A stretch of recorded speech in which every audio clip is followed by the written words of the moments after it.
भारतीय लोक चेतना पार्टी के राष्ट्रीय अध्यक्ष सुभाष कुमार जी और प्रदेश अध्यक्ष केतन प्रसाद कुशवाहा जी और तमाम यहाँ पे आए हुए नेता कार्यकर्ता और इस आसपास के गांव से तमाम लोगों को मेरा तहे दिल से धन्यवाद कि आप लोग आए। तो समय कम है क्योंकि थोड़ा मीटिंग लेट से स्टार्ट हुआ, तो ज़्यादा कुछ नहीं कहते हुए हम इतना ही कहेंगे कि सबसे पहले सम्राट अशोक की प्रतिमा की स्थापना करना क्यों जरूरी है। आखिर सम्राट अशोक का मूर्ति का स्थापना करना क्यों जरूरी है और मौर्य राज दरबार बनाना क्यों जरूरी है। जो व्यक्ति और जो समाज अपना इतिहास नहीं जानता वो भविष्य का निर्माण नहीं कर सकता। इसलिए सबसे पहले हमें इतिहास को जानना होगा। और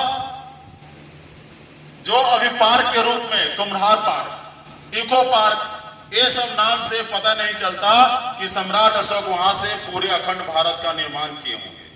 तो उसके लिए सबसे पहले हमें जानना होगा कि आखिर सम्राट अशोक थे कौन, उनका शासनकाल कहां तक रहा और कितना महापराक्रमी थे जिन्होंने युद्ध को छोड़कर, हिंसा को छोड़कर अहिंसा का रास्ता अपनाया।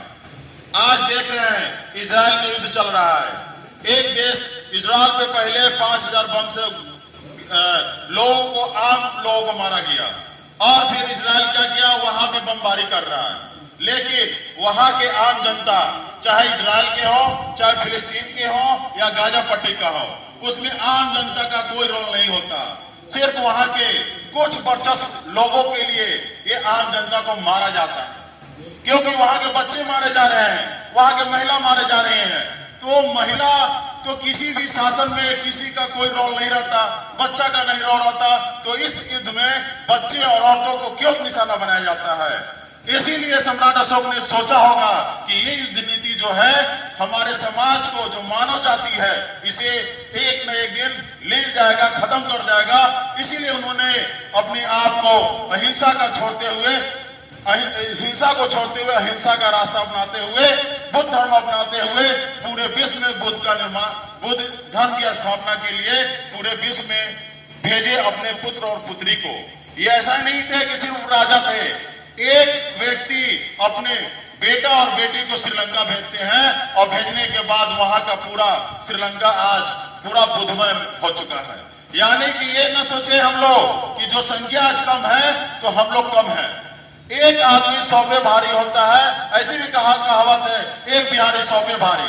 तो ये एक एक आदमी अगर 100 लोग का आज से स्टार्ट करेंगे, 100 लोगों को हम अपने भारतीय लोक चेतना पार्टी के लिए लोगों का आह्वान करेंगे, पार्टी से जोड़ेंगे, तो ऑटोमेटिक आने वाले समय में, क्योंकि हमारा विचारधारा ऐसा है कि जो जगदेव बाबू जो कहते थे 100 में 90 शोषित है, 90 ने ललकारा है, धन धरती और राजपाट पे 90 भाग हमारा है। इन 90 का बात जगदेव बाबू किए थे। लेकिन आज भी 33 सालों से बैकवर्ड का ही सरकार बिहार में नीतीश कुमार है, लालू यादव है और लगातार बदल के दोनों सत्ता में है। लेकिन हम और आप जानते हैं कि ये लोग जरूर सत्ता में हैं, लेकिन इसका फायदा अगर कोई उठा रहा है तो 10% के स्वर्ण लोग इसलिए उठा पा रहे हैं क्योंकि हम लोग आबादी 90% है, लेकिन अगर एक गांव के लोग आते तो यहाँ बैठने का जगह नहीं रहता, क्योंकि हमारे सोच, राजनीतिक सोच और सामाजिक सोच लगभग मर चुका है। जगदेव बाबू जब थे तो उसमें सामाजिक सोच था, पैसा का समाज में अभाव था और लोग भी कम थे, लेकिन वो गांव जाकर इकट्ठा करके विचार देके जगदेव बाबू कहते थे कि अगर घर में लाश पड़ा हुआ है और कहीं पे भी समाज के शोषितों के लिए आवाज उठाया जा रहा है तो लाश को मत देखो, पहले वो जो बैठक हो रहा है उसमें जाओ और बैठक में जाके अपने आवाज को बुलंद करो, उस आंदोलन को बड़ा करो, क्योंकि वो लाश है वो जल जाएगा, लेकिन अभी हम जिंदा हैं और हमें जिंदा रखने के लिए और समाज को जिंदा रखने के लिए हमें लोगों को जिंदा रखना पड़ेगा, तब जाकर हमें और हमारे समाज को कुछ न कुछ मिल पाएगा। आज 90% का आबादी है, लेकिन एक भी राष्ट्रीय दल भारत में ओबीसी एसटी एससी का नहीं है। स्वर्ण का 5 गो राष्ट्रीय पार्टी है, कांग्रेस है, बीजेपी है, तृणमूल कांग्रेस है, बीजू जनता दल है, आपका लेफ्ट पार्टी है, सब में स्वर्णों का अधिकार एकाएक अधिकार है। उसका मेन रीजन है 90% आबादी पे राजनीतिक और सामाजिक चेतना नहीं होना।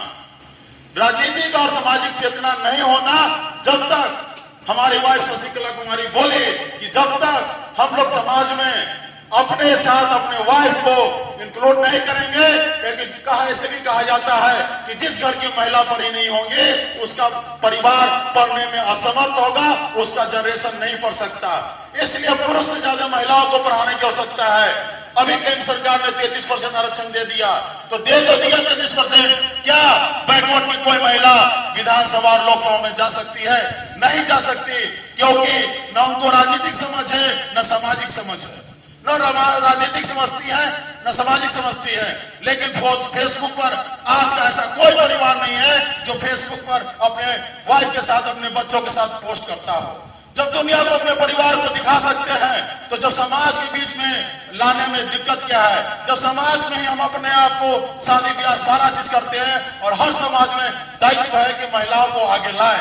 जब तक महिलाओं को आगे नहीं लाइएगा, ये 33% आरक्षण का फायदा सिर्फ 10% के लोग उठा के लेके चले जाएंगे। और आप कहिए कि हमारा जब हॉस्पिटल में जाते हो तो इलाज नहीं होता है, ब्लॉक में जाते हो तो काम नहीं होता है, किसी भी कार्यालय में जाते हो तो घूस देना पड़ता है।